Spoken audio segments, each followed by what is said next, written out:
प्रेम। ये शब्द सुनते ही हमारे मन में कई तस्वीरें उभर आती हैं। माँ का दुलार, दोस्तों के साथ बिताए पल, किसी खास के लिए दिल में उठती लहरें। हम सब ने प्रेम को महसूस किया है, जिया है और शायद कभी कभी इसमें उलझे भी हैं। हम सोचते हैं कि प्रेम का मतलब है किसी को अपना बना लेना, उस पर अधिकार जताना या उससे ढेर सारी उम्मीदें रखना। समाज और कहानियों ने हमें यही सिखाया है कि प्रेम में थोड़ी जलन, थोड़ा कब्जा और थोड़ी शर्तें तो होती ही हैं। यह सब प्रेम का हिस्सा है, ऐसा हम मानकर चलते हैं। लेकिन क्या यह सच है? क्या प्रेम सच में इतना उलझा हुआ और शर्तों से भरा होता है? अक्सर हम प्रेम को एक सौदे की तरह देखते हैं। मैं तुमसे प्यार करता हूँ तो तुम्हें भी मुझसे उतना ही प्यार करना होगा। मैं तुम्हारी देखभाल करता हूँ तो तुम्हें भी मेरी हर बात माननी होगी। यह तुम मेरे लिए यह करो तो मैं तुम्हारे लिए वो करूँगा वाली सोच हमारे रिश्तों में गहरी जड़ें जमा लेती है। हम इसे सामान्य मान लेते हैं क्योंकि हमारे आसपास हर कोई ऐसा ही कर रहा होता है। हम इस बात पर ध्यान ही नहीं देते कि इस लेन देन में प्रेम की असली आत्मा कहीं खो जाती है। हम प्यार के नाम पर एक दूसरे को बांधने लगते हैं, अपनी इच्छाओं और अपेक्षाओं के पिंजरे में कैद कर लेते हैं। दार्शनिक जे कृष्णमूर्ति ने इस विषय पर बहुत गहरी बात कही थी। उन्होंने कहा था कि जिसे हम प्रेम कहते हैं वह अक्सर हमारा स्वार्थ, हमारा डर और हमारी अकेलापन दूर करने की इच्छा होती है। हम किसी से इसलिए जुड़ते हैं क्योंकि हमें अकेले रहने से डर लगता है। हम किसी को अपना कहते हैं क्योंकि हम असुरक्षित महसूस करते हैं। यह प्रेम नहीं बल्कि एक ज़रूरत है। कृष्णमूर्ति हमें सिखाते हैं कि सच्चा प्रेम इन सब भावनाओं से परे है। वह किसी बंधन का नाम नहीं बल्कि पूरी तरह से आज़ाद होने का एहसास है। यह एक ऐसी अवस्था है जहाँ कोई मांग नहीं होती, कोई शर्त नहीं होती, बस एक गहरी समझ और स्वीकृति होती है। तो फिर असली प्रेम क्या है? क्या यह सिर्फ किताबों और दर्शन की बड़ी बड़ी बातों में सिमटा हुआ है या हमारी रोज़मर्रा की ज़िंदगी में भी इसे पाया जा सकता है? शायद हमें प्रेम को समझने के लिए बड़े बड़े उदाहरणों की ज़रूरत नहीं है। शायद इसकी चाबी किसी बच्चे की मासूमियत में, किसी साधारण से घर के आंगन में या दोस्तों के बीच निस्वार्थ पलों में छिपी हो।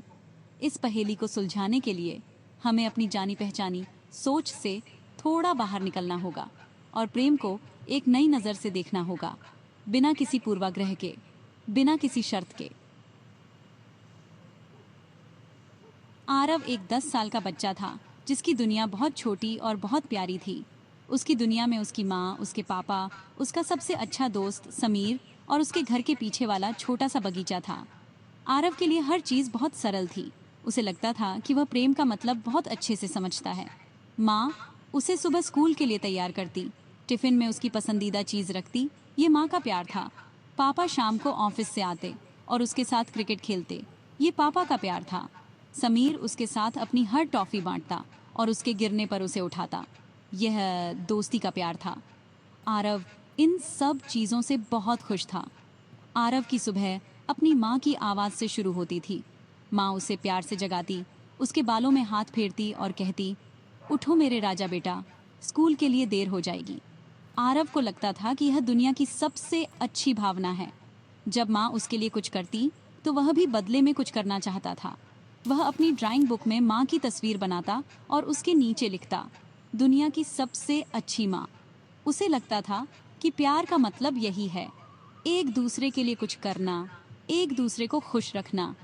यह एक प्यारा सा आदान प्रदान था जो उसकी छोटी सी दुनिया को खुशियों से भर देता था। उसके पापा मिस्टर शर्मा एक शांत स्वभाव के आदमी थे।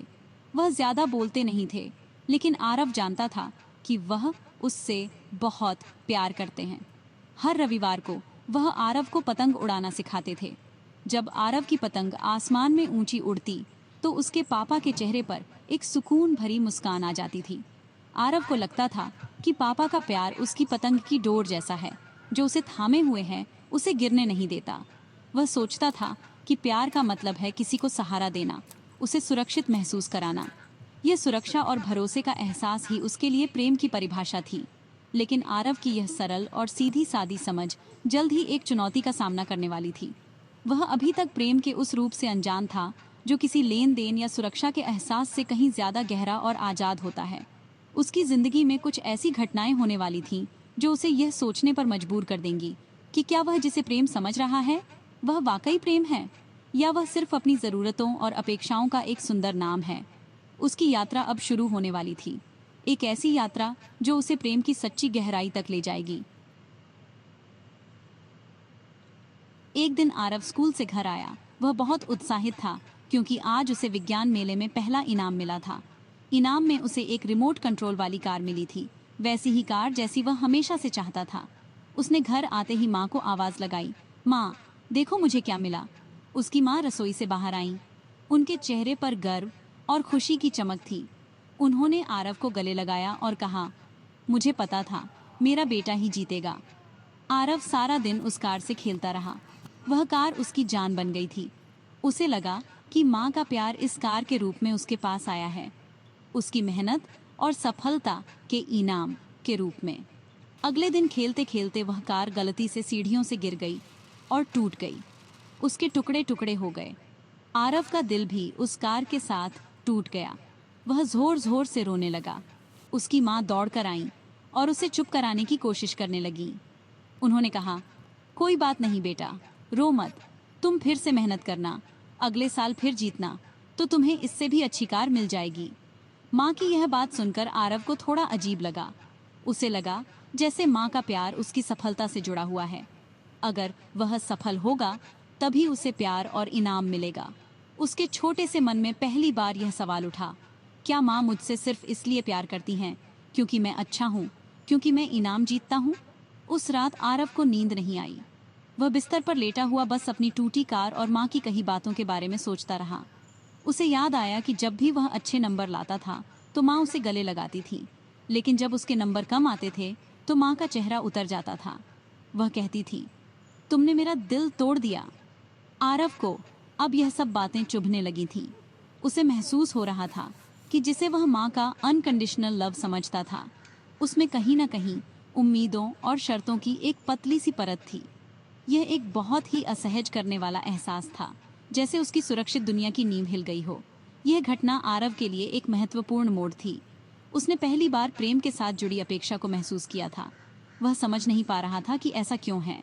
माँ तो उससे बहुत प्यार करती हैं, फिर वह ऐसा क्यों सोचती हैं? यह उलझन उसके मन में घर कर गई।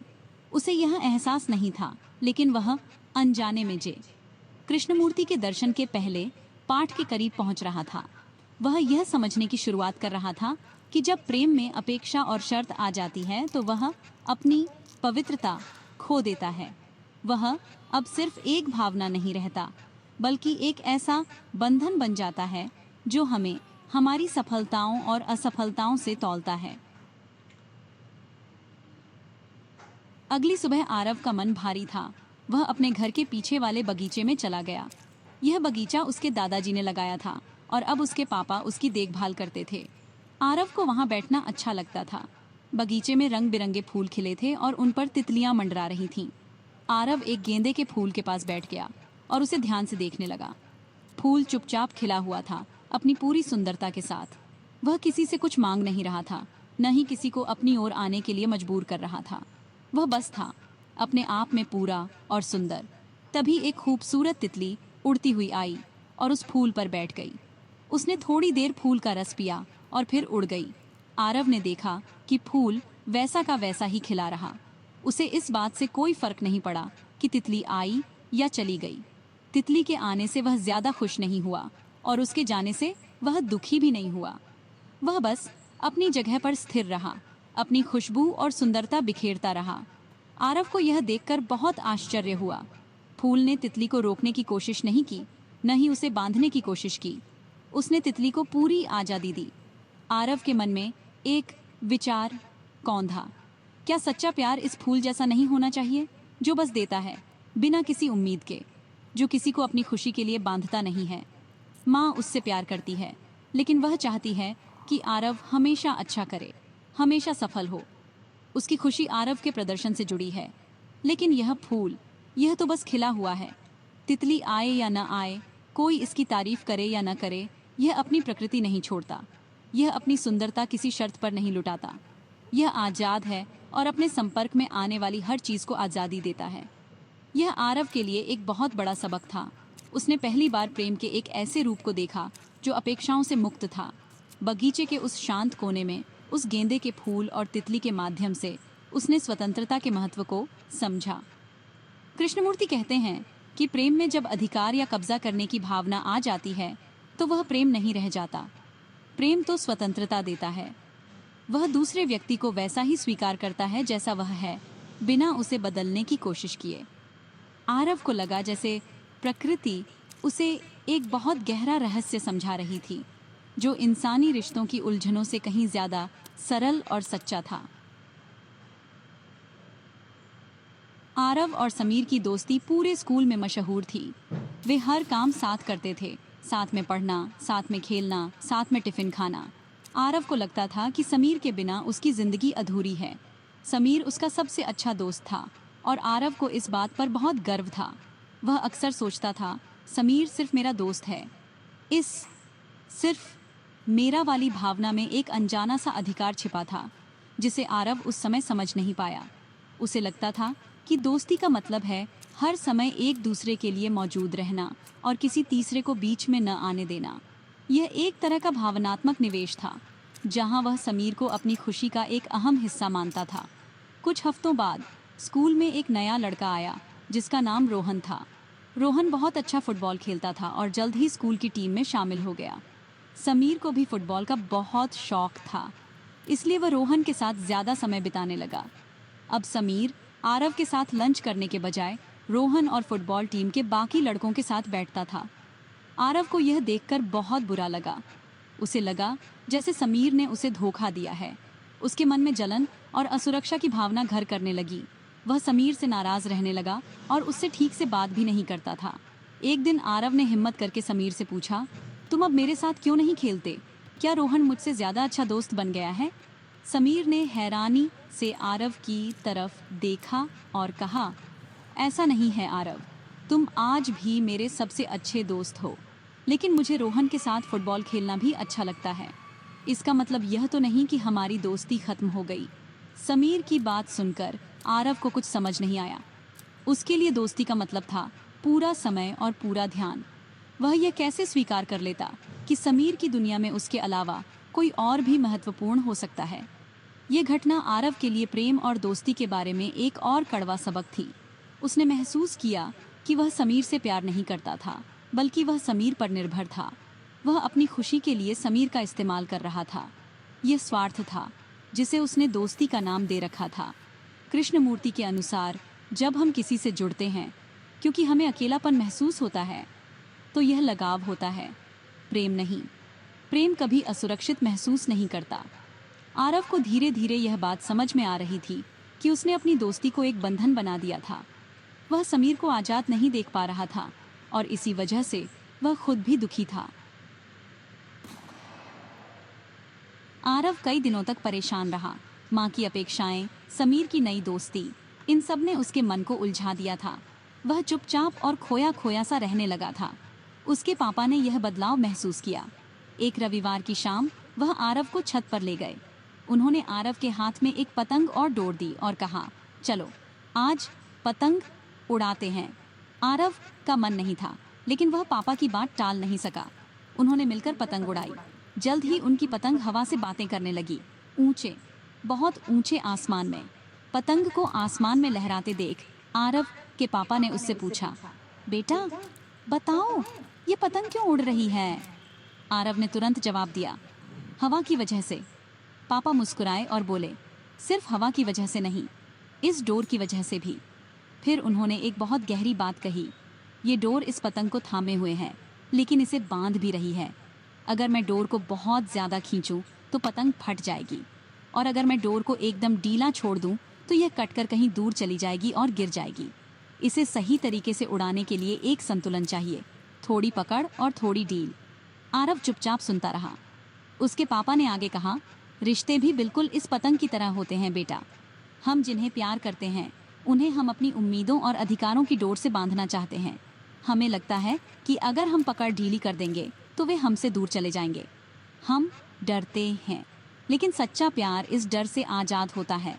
वह इस डोर की तरह है जो सहारा तो देती है, लेकिन उड़ने की पूरी आज़ादी भी देती है। वह जानता है कि कब पकड़ना है और कब डील देनी है, ताकि रिश्ता आसमान में ऊंचाई तक उड़ सके, बिना किसी बोझ के। पापा की यह बात आरव के दिल में उतर गई। उसे अपनी टूटी कार, बगीचे का फूल और समीर की दोस्ती, सब कुछ एक साथ याद आ गया। उसे समझ आया कि वह अपनी माँ, अपने दोस्त, सबको अपनी अपेक्षाओं की डोर से कसकर खींच रहा था।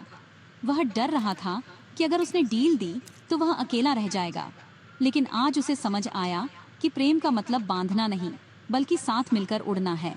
प्रेम एक संतुलन है, जहां आप दूसरे की आज़ादी का सम्मान करते हैं, ठीक वैसे ही जैसे एक पतंगबाज अपनी पतंग को उड़ने के लिए पूरा आकाश देता है, बस एक हल्के से सहारे के साथ।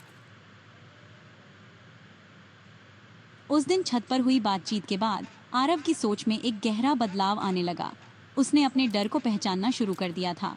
उसे समझ आया कि वह माँ को इसलिए खुश करना चाहता था क्योंकि उसे डर था कि कहीं माँ उससे प्यार करना कम न कर दें। वह समीर को इसलिए अपने पास रखना चाहता था क्योंकि उसे अकेले रह जाने का डर था। ये डर ही था जो उसके रिश्तों को नियंत्रित कर रहा था, प्रेम नहीं। ये एक बहुत बड़ी और डरावनी सच्चाई थी, लेकिन आरव अब इसका सामना करने के लिए तैयार था। उसने महसूस किया कि जब तक वह इस डर से मुक्त नहीं होगा, तब तक वह कभी भी सच्चे प्रेम को नहीं समझ पाएगा। जे कृष्णमूर्ति का पूरा दर्शन इसी एक विचार पर केंद्रित है, ज्ञात से मुक्ति, यानी फ्रीडम फ्रॉम द नोन। ज्ञात क्या है? यह हमारे अतीत के अनुभव, हमारी मान्यताएं, हमारी परंपराएं और सबसे बढ़कर हमारे डर हैं। हम प्रेम को भी अपने अतीत के अनुभवों और डरों के चश्मे से देखते हैं। कृष्णमूर्ति कहते हैं कि सच्चा प्रेम तभी संभव है जब मन पूरी तरह से शांत और भय मुक्त हो, जब मन में भविष्य की चिंता या अतीत का बोझ नहीं होता। तभी वह वर्तमान क्षण में पूरी तरह से जी सकता है। और प्रेम वर्तमान क्षण में जीने की ही कला है। यह कोई भावना नहीं है जिसे पकड़ा जा सके, बल्कि यह एक अस्तित्व की अवस्था है। आरव ने अनजाने में ही इस दर्शन को जीना शुरू कर दिया था। उसने अपने डर को देखना शुरू किया, बिना उसे अच्छा या बुरा कहे। जब उसे समीर पर गुस्सा आता तो वह खुद से पूछता, मुझे गुस्सा क्यों आ रहा है? क्या इसलिए कि मुझे डर है कि मैं अकेला रह जाऊंगा? जब वह माँ को खुश करने के लिए कुछ करता तो वह सोचता, क्या मैं यह प्यार की वजह से कर रहा हूँ या उनके प्यार को खोने के डर से? यह आत्मनिरीक्षण, यह खुद को बिना किसी जजमेंट के देखना कृष्णमूर्ति के सिखाए मार्ग का पहला कदम था। यह आसान नहीं था, क्योंकि अपने स्वार्थ और डर का सामना करने के लिए बहुत हिम्मत चाहिए होती है। धीरे धीरे आरव ने पाया कि जैसे जैसे वह अपने डर को समझने लगा, वह कम होने लगा। अब जब वह समीर को रोहन के साथ देखता तो उसे जलन तो होती, लेकिन अब वह उस जलन को देख सकता था, उसे समझ सकता था। वह समझ गया था कि समीर की खुशी में खुश होना ही सच्ची दोस्ती है, भले ही वह खुशी किसी और के साथ मिले। उसने माँ की अपेक्षाओं को भी एक नए नज़रिए से देखना शुरू किया। वह समझ गया कि माँ का डर भी उनके अपने अनुभवों से आता है। यह समझ उसे गुस्सा या दुख से निकालकर करुणा और स्वीकृति की ओर ले जा रही थी। यह बदलाव आरव के व्यवहार में धीरे धीरे झलकने लगा। एक दिन स्कूल में समीर फुटबॉल खेलते हुए गिर गया और उसके घुटने में चोट लग गई। रोहन और बाकी लड़के उसे घेर कर खड़े हो गए।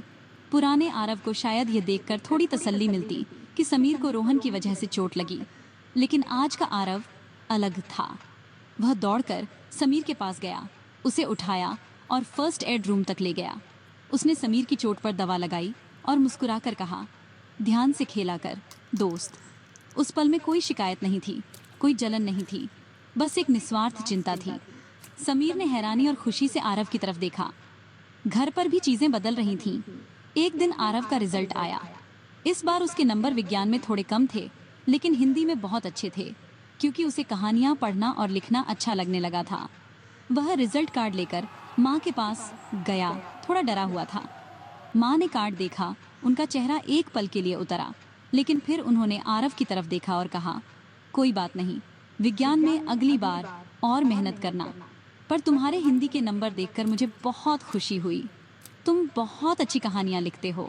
शायद आरव की बदली हुई निस्वार्थ ऊर्जा ने माँ के नज़रिए को भी थोड़ा बदल दिया था। आरव ने प्रेम को एक नई तरह से जीना शुरू कर दिया था। वह अब प्रेम को किसी चीज़ के बदले में नहीं चाहता था, वह बस प्रेम दे रहा था। वह बगीचे के उस फूल की तरह बन गया था जो बस खिलता है, अपनी खुशबू फैलाता है, बिना ये सोचे कि कोई उसे देख रहा है या नहीं, कोई उसकी तारीफ कर रहा है या नहीं। उसकी खुशी अब बाहरी चीज़ों पर निर्भर नहीं थी। वह अपनी माँ से प्यार करता था, चाहे वे उसकी तारीफ करें या न करें। वह समीर से दोस्ती निभाता था, चाहे समीर उसके साथ खेले या न खेले। यह एक आंतरिक स्वतंत्रता थी जो उसे बहुत हल्का और खुश महसूस करा रही थी। उसने पाया कि जब उसने लोगों को उनकी आज़ादी दी तो वे उसके और करीब आ गए। समीर अब खुद उसके पास आकर अपने फुटबॉल मैच के बारे में बताता था। माँ अब उससे सिर्फ नंबरों के बारे में नहीं, बल्कि उसकी कहानियों के बारे में भी बात करती थी। उसके पापा उसे देखकर बस मुस्कुरा देते थे, जैसे वे समझ रहे हो कि उनका बेटा अब बड़ा हो रहा है। सही मायनों में आरव ने सीखा कि सच्चा प्रेम बांधता नहीं, बल्कि और गहरे स्तर पर जोड़ता है। ये एक ऐसा धागा है जो दिखता नहीं पर सबसे मजबूत होता है, क्योंकि यह डर से नहीं बल्कि समझ और स्वीकृति से बना होता है। आरव की कहानी एक साधारण बच्चे की कहानी है, लेकिन यह हम सबकी कहानी है। हम सब अपनी जिंदगी में प्रेम को इसी तरह खोजते हैं और अक्सर अपेक्षाओं, डर और स्वार्थ के जाल में उलझ जाते हैं। हम प्रेम को एक मंजिल मान लेते हैं जिसे पाना है, जिस पर कब्जा करना है।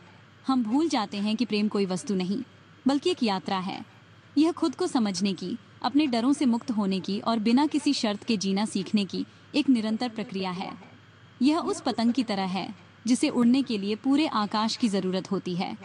जे कृष्णमूर्ति हमें यही सिखाते हैं। वे कहते हैं कि प्रेम कोई भावना या लगाव नहीं है।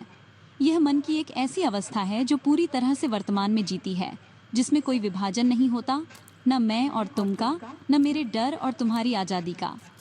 यह एक असाधारण रूप से कठिन मार्ग लग सकता है, क्योंकि हम सब शर्तों और अपेक्षाओं के साथ जीने के आदी हो चुके हैं। लेकिन शायद इसकी शुरुआत बहुत सरल है।